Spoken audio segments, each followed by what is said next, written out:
की शुरुआत होती है साल 1996 से। मेक्सिको में एक अमेरिकन रिसर्च टीम वहाँ की केव्स यानी गारों में आकर एक क्रिएचर की तलाश कर रही थी, जिसके बारे में ये दावा किया जा रहा था कि वो अनजान क्रिएचर अक्सर जगहों पर देखा गया, जो कोई आम क्रिएचर नहीं है बल्कि बहुत अजीब है। आज से पहले शायद ही किसी ने उसको देखा हो और उसके पास बहुत सारी ताकतें, पावर्स है। लोग उस क्रिएचर से इस वजह से खौफजदा थे क्योंकि वो भेड़ बकरियों का खून पिया करता था, जिससे सभी किसान, शिकारी और भेड़ बकरियों को चराने वाले परेशान थे। अब क्या वो क्रिएचर सच में खतरनाक था, ये लोगों का वहम था? वो क्रिएचर इंसानों के लिए नुकसानदेह है या नहीं, ये हम आज की कहानी में जानेंगे। फिर अब जब रिसर्च टीम केव्स में उस क्रिएचर के होने के सबूत ढूंढ रही थी, तो उन्हीं दीवारों पर उस क्रिएचर के निशान दिख जाते हैं, जो इस बात की तरफ इशारा कर रही थी कि सच में वो क्रिएचर यहाँ पाया जाता है। अब इस रिसर्च टीम का लीडर बाहर टेंट में था, जो एक साइंटिस्ट है। वो वहाँ काम कर ही रहा था कि तभी उसका एक वर्कर भागता हुआ उसके पास आया और बताने लगा कि हमें वो क्रिएचर मिल गया है केव में, जहाँ हम उसे ढूंढ रहे थे। वो वर्कर बिल्कुल सच कह रहा था। अब ये सुनकर साइंटिस्ट भी जल्दी से उस वर्कर के साथ उन केव्स में चला जाता है, जहाँ इनके सामने वो क्रिएचर था, जिसे स्पेनिश जुबान में चुपाकाब्रा कहा जाता है। वो साइज में काफी छोटा सा लग रहा था क्योंकि वो एक चुपाकाब्रा का बच्चा था। अब साइंटिस्ट धीरे धीरे डरते हुए उसके करीब जाने लगा। उसे यकीन नहीं आ रहा था कि मेरी इतनी सालों की मेहनत रंग ले आई, आखिर ये क्रिएचर मिल ही गया। अब वो इसे मारना नहीं चाहता था बल्कि इसे ढूंढना उसका मकसद था, जो वो अपने सीनियर्स और गवर्नमेंट के लिए कर रहा था, क्योंकि इस खोज में उन्होंने बहुत पैसा लगाया था और अब टाइम आ चुका था उन सबको हकीकत से रूबरू करवाने का, इस क्रिएचर को सबके सामने लाने का और बताने का कि इसके बारे में अफवाहें नहीं थी बल्कि सच में है। इस क्रिएचर के पीछे पड़ने का मकसद ये था क्योंकि सबको लगता था कि इसके पास जो पावर्स हैं उससे किसी भी बीमारी को ठीक किया जा सकता है और किसी भी चोट और घाव को बआसानी भरा जा सकता है। इसके अंदर इतनी पावर्स हैं कि हम इसकी मदद से बहुत सी दवाइयाँ भी बना सकते हैं, क्योंकि ये काफी पुराने वक्त का क्रिएचर था। साइंटिस्ट उसे करीब जाकर हाथ लगाने की कोशिश करता है, पर क्योंकि वो छोटा सा बच्चा था तो उसे डर रहा था कि कहीं ये मुझे कोई नुकसान न पहुंचा दे। अब बगैर टाइम जाया किए ये चुपाकाब्रा के बच्चे को पिंजरे में बंद करने का फैसला करती है, लेकिन तभी केव में छुपी उसकी माँ इनके सामने आ जाती है। जब उसने देखा कि ये मेरी बच्ची को ले जाने वाले हैं, वो गुस्से से इन पर धाड़ने लगी और फिर अचानक हमला कर देती है। वो साइज में काफी बड़ी थी, इसीलिए जोर से मारकर साइंटिस्ट को दूर गिरा देती है और जल्दी से अपने बच्चे को मुंह में उठाकर वहाँ से भागने लगी। वो इन केव से बाहर निकलने की कोशिश कर रही थी ताकि अपने बच्चे को बचा सके। तब साइंटिस्ट और उसकी रिसर्च टीम भी उसका पीछे करने लगी। साइंटिस्ट उस पर रेयर गन से लगातार शूट कर रहा था, इसमें से चिंगारियाँ निकल रही थी। एक शूट बड़े चुपाकाब्रा को लग भी जाता है, जिससे उसका एक पंख जल गया, वो जख्मी हो गई। यहाँ हम सही से इस क्रिएचर को देख पाते हैं। ये दिखने में टाइगर और शेर जैसा था, लेकिन इसके पंख भी थे जिनकी मदद से ये उड़ सकते थे। लेकिन अब क्योंकि साइंटिस्ट ने उसका एक पर जख्मी कर दिया था, तो अब उड़ने में उसे काफी मुश्किल पेश आ रही थी, इसीलिए वो बस भागते ही जा रही थी, जबकि साइंटिस्ट अपनी टीम के साथ लगातार उसके पीछे अपनी गाड़ी भगा रहा था, क्योंकि वो हर हाल में इसे पकड़ना चाहते थे। अब ये चुपाकाब्रा बहुत चिल्लाया क्रिएचर था। वो अपने बच्चे को लेकर जब सड़क पार कर रही थी कि तभी एक गाड़ी उसे जोर से आकर टक्कर मार देती है, जिससे चुपाकाब्रा दूर जाके गिरती है, जिससे माँ और बच्चा दोनों अलग अलग जाके गिरते हैं। अब बच्चे को तो कुछ नहीं हुआ, पर माँ और जख्मी हो गई। उसका एक पंख बुरी तरह से टूट गया। वो रिसर्च टीम अभी तक इनके पीछे लगी हुई थी और क्योंकि लाख कोशिशों के बाद भी ये उनसे नहीं बच पाई, इसलिए चुपाकाब्रा को एक आइडिया आया। वो अपने बच्चे को वहीं एक महफूज जगह पर छोड़कर दूसरी जगह पर चली जाती है और वहाँ रिसर्च टीम की गाड़ियों के सामने आकर जोर से चिल्लाने लगी, उनका ध्यान अपनी तरफ करने के लिए। और जैसे सबका ध्यान उसकी तरफ हुआ, वो भागकर उन्हें दूसरी जगह पर ले गई ताकि ये लोग उसके बच्चे से दूर हो जाएं, जो उसके बच्चे को नुकसान पहुंचा सकते हैं। अब साइंटिस्ट इस कामयाबी से खुश हो रहा था, पर अभी उसने ये चीज साबित नहीं की थी, जिससे साफ जाहिर है कि कोई भी उसकी बातों का ऐसे यकीन करने वाला नहीं था। उसके लिए इसे वो क्रिएचर चाहिए था, लेकिन उसे वहाँ कुछ नाखून और पर मिल जाते हैं, जिन्हें वो अपने पास रख लेता है। अब यहाँ से सीन शिफ्ट होकर जाते हैं कैंसस शहर के एक स्कूल में, जहाँ हम एलेक्स नाम के एक बच्चे को देखते हैं, जिस कहानी का मेन कैरेक्टर है। वो लंच टाइम पर जब खाना खा रहा था, एक लड़का आकर उसे परेशान करने लगा, पर फिर वो लड़का खुद ही चुपचाप एलेक्स के पास आकर बैठ जाता है। उसका मूड खराब था, उसे देखने से साफ लग रहा था कि एलेक्स किसी वजह से खुश नहीं है। स्कूल खत्म होने के बाद जब वो घर आया तो उसका अपनी मम्मी से भी झगड़ा हो जाता है, क्योंकि ना उसे स्पेनिश और ना ही मेक्सिको की जुबान पसंद थी, और यहाँ उसकी मॉम ये दो जुबानें उसे सीखने को कह रही थी। थी जिसके लिए वो मना कर रहा था। अब यही वजह थी कि क्लास के सभी बच्चे उसे अक्सर परेशान किया करते थे क्योंकि एलेक्स रहने वाला यही का था, पर उसे यहाँ की जुबान नहीं आती थी। एलेक्स के डैड की कैंसर की वजह से मौत हो चुकी थी। जब से ही वो खुद को अकेला महसूस करने लगा और हर वक्त बस उदास रहा करता था। उसकी वो उसे सलाह देती है कि कुछ दिन के लिए मेक्सिको चले जाओ ताकि अपनी फैमिली के बारे में तुम जान सको, क्योंकि वहाँ तुम्हारे दादा हैं और आज से पहले तुम वहाँ गए भी नहीं हो। अब एलेक्स वहाँ जाना तो नहीं चाहता था, पर अपने मन की खातिर उसे जाना ही पड़ता है। वो जब एयरपोर्ट पर पहुँचा तो वहाँ उसके दादा उसे लेने आए थे, जो आते ही उसके गले से लग जाते हैं। उसके साथ हंसी मजाक करने लगे क्योंकि वो काफी मजाकिया थी। खुश वो इसलिए थे क्योंकि आज पहली बार वो उससे मिल रहे थे। अब हालांकि एलेक्स भी पहली बार ही उनसे मिला था, लेकिन वो हमेशा की तरह उदास ही था, ज्यादा खुश दिखाई नहीं दे रहा था। रास्ते में उसके दादा बार बार एलेक्स से बात करने की कोशिश करने लगे, पर बहुत जल्द उन्हें पता चल जाता है कि अपने डैड के गुजर जाने के बाद से वो उदास परेशान रहने लगा है। और तो और उसे स्पेनिश जुबान भी नहीं आती क्योंकि उसे कोई दिलचस्पी थी ही नहीं, उसने कभी सीखनी ही नहीं चाहिए। ये उसके दादा फिर भी उसका मूड ठीक करने के लिए बातें करने लगी। उसे बताते हैं कि मैं एक गांव में रहता हूँ जहाँ तुम्हारे 2 कजिन्स भी आए हुए हैं जो तुम्हारे साथ वक्त गुजारेंगे, खेलेंगे, ताकि उनमें तुम घुल मिल सको, तुम्हारा दिल बहल जाए। घर आते ही एलेक्स सबसे पहले अपनी कजिन से मिलता है जिसे सिर्फ स्पेनिश जुबानी बोलने आती थी। उसने एक मास्क पहना हुआ था और पीछे कपड़ा लपेटा हुआ था, जो देखने से लग रहा था कि वो किसी सुपर हीरो जैसा बनकर खेल रहा है। फिर जल्दी हम जान पाए कि वो मास्क और कपड़ा उनके दादा का है, कि वो एक काफी अच्छी और मशहूर रेसलर हुआ करती थी। अब यहाँ एलेक्स अपनी दूसरी कजिन से भी मिलता है जो उसे घर में पड़े बहुत सारे मास्क, रेसलर वाले कपड़े दिखाती है और उसके दादाजी की जीती हुई ट्रॉफीज भी। फिर उसे टीवी पर दादाजी की वीडियो दिखाती है। इससे यहाँ एलिस को भी पता चल गया था कि मेरे दादाजी अपने वक्त के बहुत अच्छे रेसलर हुआ करते थे। वो इतने मशहूर और बहादुर थे कि उन्होंने बहुत सारी लड़ाइयाँ जीती, पर एक दिन उनके दुश्मन ने जोर से उन्हें उठाकर रिंग से बाहर फेंक दिया, इन्हें जहाँ रेसलिंग होती है, जिससे वो फौरन बेहोश हो गए।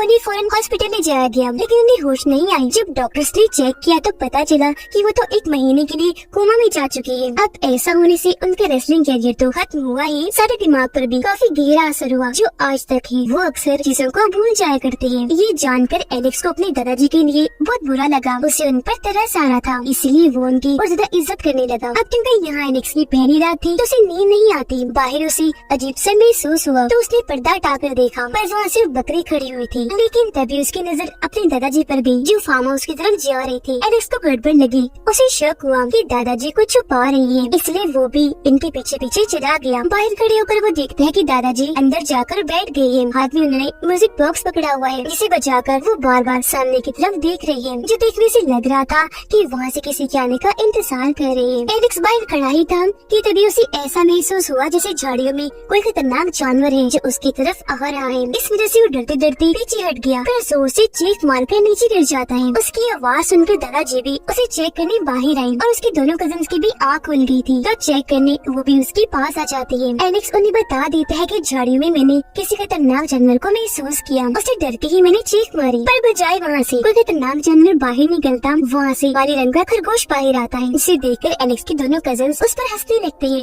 उसका मजाक बनाने लगे, ये कहते हुए कि तुम कितने डरपोक हो, एक खरगोश से डर गई। उसके दादाजी पूछने लगी, एलेक्स बताओ सच कि तुमने उसे ही देखा था वहाँ? अब ये सुनकर एलेक्स को अपने दादाजी पर और शक होने लगा कि सच में दादाजी कुछ छुपा रही है। वो यहाँ खरगोश की बजाय किसी और जानवर की उम्मीद लगाकर बैठे थे कि यहाँ वो होगा। उधर साइंटिस्ट को भी अपने सीनियर्स और गवर्नमेंट की तरफ से आखिरी वार्निंग मिल चुकी थी कि अगर उसने जल्द वो जानवर या उसके होने का कोई सबूत ना दिखाया तो उसका ये प्रोजेक्ट हमेशा के लिए बंद कर दिया जाएगा।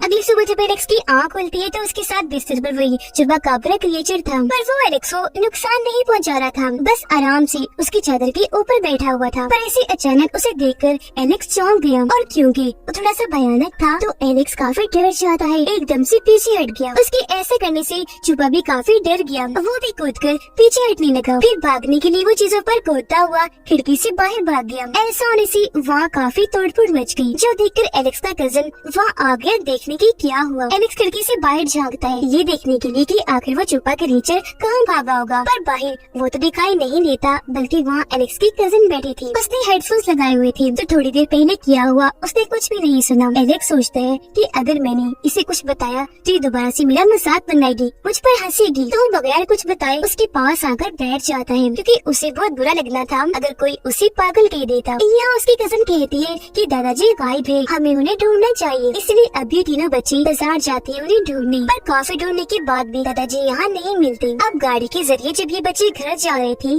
तो इन्हीं रास्ते में अपने दादाजी मिल जाते हैं, जिनके हाथ में बकरी थी। ये जल्दी से उतरकर फौरन उनके पास गए, पर पूछने पर उन्हें तो कुछ भी याद नहीं था कि मैं यहाँ क्यों आया, और इस चक्कर में वो घर का रास्ता भी भूल गई थी, क्योंकि जैसा कि मैंने आपको बताया वो चीजों को भूल जाते थे। पर फिर उन्हें याद आने लगता है कि घर जाना जरूरी है, इसलिए अभी बच्चे उन्हें गाड़ी में बैठाकर घर ले जाने लगे, जहाँ रास्ते में वो रिसर्च टीम छुपा क्रिएचर की तलाश में लगी थी। अभी दादाजी को तो पता था कि टीम यहाँ क्या कर रही है, पर बच्चे इस बात से अनजान थे। घर आने के बाद एलेक्स अपने कजन को कहता है कि मुझे दादाजी पर शक है, वो हमसे कुछ छुपा रहे हैं, और जहाँ तक मेरा मानना है वो हमसे पुराने वक्त के क्रिएचर चुपाकाब्रा को छुपा रही है। पर उसके कजन को इस बात पर यकीन नहीं आता। हालांकि एलेक्स उसे म्यूजिक बॉक्स भी दिखाता है और रात के वक्त दादाजी के फार्म हाउस में जाने वाली बात भी बताता है, लेकिन फिर भी वो यकीन नहीं करती। अब रात को एलेक्स म्यूजिक बॉक्स लेकर फार्म हाउस में जाता है और म्यूजिक भी बजाने लगता है। म्यूजिक की आवाज सुनकर चुपा बाहर आया, उसे देखकर एलेक्स म्यूजिक बॉक्स उसके सामने गिरा देता है। वो डरा हुआ था, पर जल्द उसे एहसास हो गया कि ये चुपा मुझे कोई नुकसान नहीं पहुंचाएगा। दोनों एक दूसरे के पास आए और ऐसे इनकी दोस्ती हो गई। यहाँ एलेक्स उसे खाने के लिए कच्चा गोश्त देता है, पर ये क्रिएचर बहुत चालाक था, वो भी एलेक्स को खाने के लिए देता है मरा हुआ चूहा, वो भी बॉक्स में बंद करके। पर जाहिर है एलेक्स उसे खाने वाला कहाँ था। उसने जैसे बॉक्स को खोला उसका दिल खराब हो गया। वो चुपा को कहता है ये तो मैं नहीं खा सकता, बहुत गंदा होता है,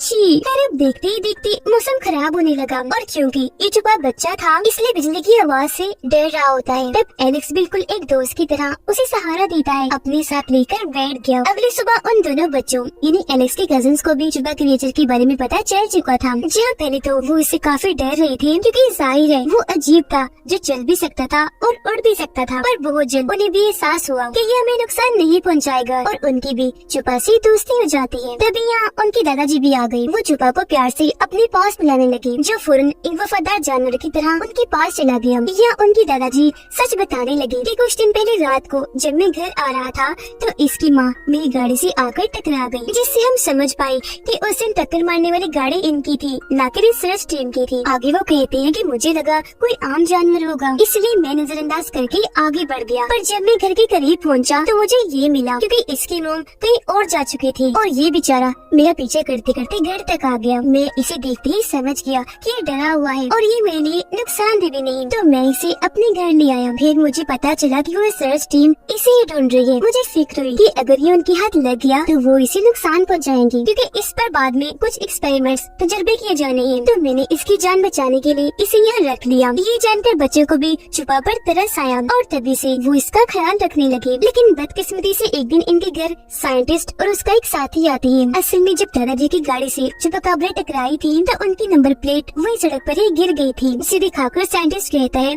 कि आपकी है ना, क्योंकि मैंने पता लगवा लिया है और अब मुझे आपके घर की तलाशी लेनी है।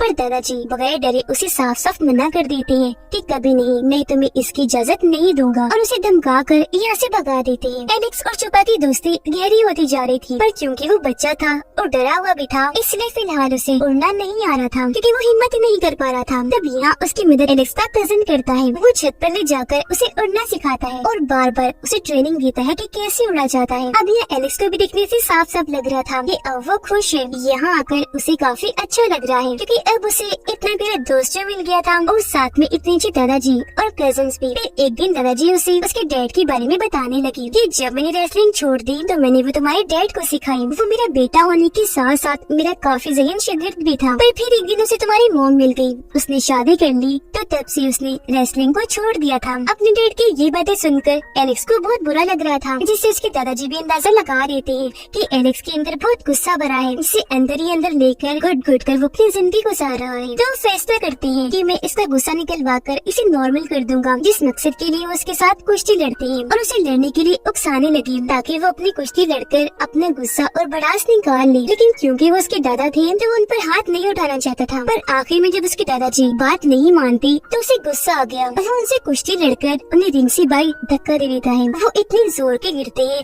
कि फौरन ही बेहोश हो गई। ये देखकर तीनों बच्चे काफी परेशान हो गए और वहाँ फौरन डॉक्टर को बुलाया जाता है, जो दादाजी को चेक करके बताती है कि कुछ दिन के लिए इनकी याददाश्त जा चुकी है, इन्हें मुकम्मल आराम करना है। उसी दिन साइंटिस्ट इनके घर दोबारा आ गया। वो जैसे फार्म हाउस में गया, वह छुपा को देख लेता है, उसे गन से मारकर बेहोश कर देता है और गोद में उठाकर अपने साथ ले जाने लगा। हालांकि बच्चे उसे रोक रहे थे, छुपा को बचाने की कोशिश करते हैं, पर क्योंकि वो बच्चे थे तो साइंटिस्ट उन्हें भी गन दिखाकर छुपा को वहाँ से ले जाता है। इससे वो तीनों बच्चे काफी दुखी हो जाते हैं। अब एलेक्स जल्दी से भागकर अपने दादाजी के पास आया जब वो सो रहे थे। उन्हें जगाकर कहता है कि आपको छुपा को बचाना होगा। उसके दादाजी की याददाश्त जा चुकी थी, इसलिए पूछते हैं कि कौन छुपा और तुम कौन हो। अब इससे एलेक्स अपना दिमाग लगाता है, उसे आइडिया आया। वो अपने दादा को कहता है कि घर में आपका वो दुश्मन घुस आया है जिसने रिंग से आपको बाहर गिरा दिया था। ये सुनकर उसके दादा को बहुत गुस्सा चढ़ गया। वो जल्दी से अपना मास्क कैप पहनती है और पिछला कपड़ा लटकाकर बाहर आ गई और साइंटिस्ट से लड़ने के लिए बिल्कुल तैयार हो गई। आते ही उसे जोरदार टांग मारती है, जिससे वो काफी दूर जाके गिरता है। फिर वो अपनी ताकत का इस्तेमाल करके उसे आसानी से हरा देती है, क्योंकि वो एक पहलवान थी।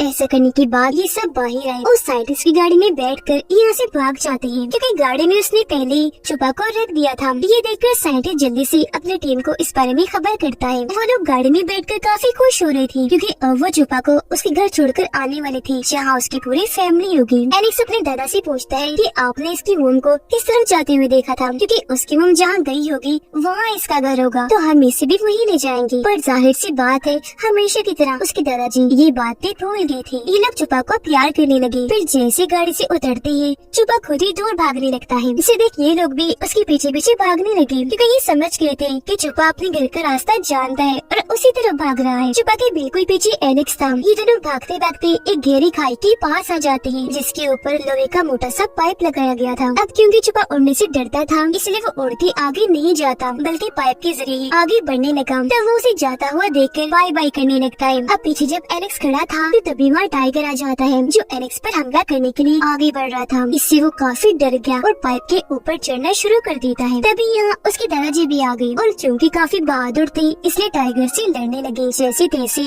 उसे वहाँ से भगा देते हैं, लेकिन जब एलेक्स वापस आने लगा तो पाइप टूट जाता है। इससे वो नीचे गिरने ही वाला था कि छोटी पाइप को पकड़ लेता है। अपने दोस्त को मुसीबत में देखकर छुपा वापस आया, एलेक्स को बचाने के लिए पाइप पर चढ़ने लगा, लेकिन वो पाइप भी टूट जाता है। पर खुशकिस्मती से छुपा ने अब उड़ना सीख लिया था, इसलिए अपने दोस्त की मदद वो ऐसे करता है कि एलेक्स उसकी दुम पकड़ लेता है। तब छुपा उसे उड़ाकर बाहर ले आता है और ऐसे एलेक्स की जान बचा लेता है। वो लोग एक दूसरे से मिलकर बहुत खुश हो जाते हैं। हंसी खुशी एक साथ खड़े ही थे कि तभी यहाँ साइंटिस्ट आ जाता है। वो छुपा को तीर मारकर उसे बेहोश कर देता है और बाकी सबको धमकाता है कि छोड़ो उसे, पीछे हट जाओ। इस बार दादाजी और बच्चे मजबूर थे, इसलिए ना चाहते हुए भी पीछे हट ही जाते हैं। साइंटिस्ट उन्हें तीर दिखाकर बेहोश छुपा को उठाता है और अपनी गाड़ी में लाकर रख देता है। अब जैसे वहाँ से जाने लगा, छोटे छुपा को बचाने के लिए वहाँ पूरी छुपा फैमिली आ जाती है, जो सारे ही उसकी गाड़ी पर एक साथ हमला कर देते हैं। गुस्से से उस पर धाड़ने लगे। ना गुस्सा आया कि अपने नाखूनों और पंजों से वो उसकी गाड़ी को तबाह करने लगे। ये देखकर दादाजी और बच्चे काफी खुश हो जाते हैं कि अब छुपा बच्चे की जान बच जाएगी। पर साइंटिस्ट चालाक था, वो छोटे छुपा को गोद में लेकर बाहर आ गया और बड़े छुपा कापरस को हथियार दिखाकर डराने लगा। छोटे छुपा को होश आ गए थे। पीछे से दादाजी आकर साइंटिस्ट को पकड़ लेते हैं, उसकी बाजू को मोड़कर छुपा को छुड़वा लेते हैं। आखिर में फिर रेसलिंग की एक ट्रिक से वो उसे उठाकर जमीन पर पटक देते हैं, जिससे साइंटिस्ट वही ढेर हो जाता है। छोटा छुपा अपनी फैमिली के पास आकर बहुत खुश हो जाता है। अब एलेक्स और छुपा बहुत अच्छे दोस्त थे, तो एक दूसरे को प्यार से आखिरी अलविदा कहते हैं, जिसके बाद अपने अपने घर जाने के लिए वहाँ से निकल जाते हैं। अब एलेक्स अपने कजिन्स के साथ काफी खुश था और अब कुछ दिन के बाद उसने अपने घर जाना था। उसने यहाँ बहुत अच्छा वक्त गुजारा। जहाँ पहले वो उदास रहा करता था, अपनी फैमिली को पसंद नहीं करता था, लेकिन अब फैमिली को जानने के बाद, उनके साथ इतना अच्छा वक्त गुजारने के बाद वो उन्हें बहुत याद करेगा। उसके दादाजी भी खुश थे, क्योंकि वो जैसे एलेक्स को सिखाना चाहते थे वो सीख गया। यहाँ दोनों एक दूसरे को अलविदा कहते हैं, गले से मिलते हैं, जिसके बाद एलेक्स रेल में आकर बैठ जाता है और हंसी खुशी अपने घर वापस लौट आया था। पर जब एलेक्स ने बाहर देखा तो वहाँ छुपा हवा में उड़ रहा था, काफी खुश था। उसे उड़ने में बहुत मजा आ रहा था। उसे देखकर एलेक्स हैरान तो था, साथ में खुश भी, क्योंकि अब वो हमेशा आजाद जिंदगी गुजारेगा। यहाँ छुपा ने अपनी दोस्ती का हक अदा किया। वो एलेक्स को अपने झलक दिखाने आया था, जिससे दोनों दोस्ती बहुत खुश थे, क्योंकि दोस्ती चाहे जानवर की हो या इंसान की, अगर कोई निभाने वाला हो तो आप उसके साथ हमेशा खुशी महसूस करते हैं। इसी के साथ